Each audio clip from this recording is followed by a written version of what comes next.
ఈయన నంబర్లే గానీ మూట దింపి ఇప్పి చూపించండి. అట్టగానండి. ఇన్ని ఇడ్లీలు తెచ్చావిడ్రా? మరి 494 రూపాయలకు ఆ మాత్రం ఇడ్లీలు రావేంటి? 494 రూపాయలకి ఇడ్లీలా? మరి అదే చెప్పడమేమో చెప్పేస్తారు, ఆ తర్వాత మర్చిపోతారు. మనీ నాగమణి. నాగమండి. ఏంటండి? ఏంటంట? అప్పుడు మీ నాన్న నాతో ఏం చెప్పాడు? ఉండండి, ఆలోచించుకుని చెప్తాను.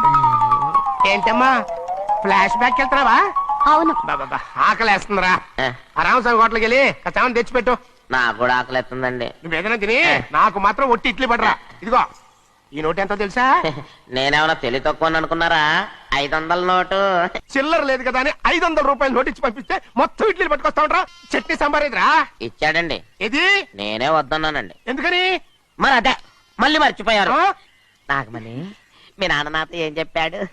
అయ్యో అయ్యో చట్నీ సాంబార్లని ఎన్నిసార్లు ప్యాక్ చేస్తారా? నువ్వేదైనా తిని నాకు మాత్రం ఉట్టి ఇడ్లీ పడరా.